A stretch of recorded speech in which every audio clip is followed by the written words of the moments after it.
Kali ini saya akan mereview sebuah mechanical keycaps yang bertemakan Macintosh. Keycap ini kompatibel dengan semua MX switch. Dalam paket pembelian kamu akan mendapatkan keycaps yang dipasang di tombol escape, lalu keycaps yang dipasang di tombol tab dengan aksesoris sebuah keyboard yang bersifat magnetik.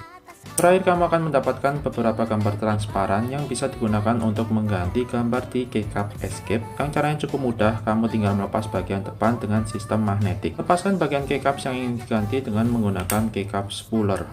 Setelah itu pasangkan keycaps baru dengan cara sedikit menekannya hingga terpasang dengan benar.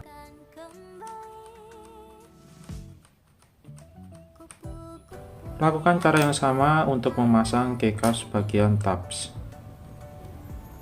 Oh ya, untuk aksesoris mini keyboard ini bisa dipasangkan di atas monitor maupun di depan monitor dengan mekanisme magnetik. Buat kamu yang tertarik silahkan klik link di bawah atau di kolom komentar.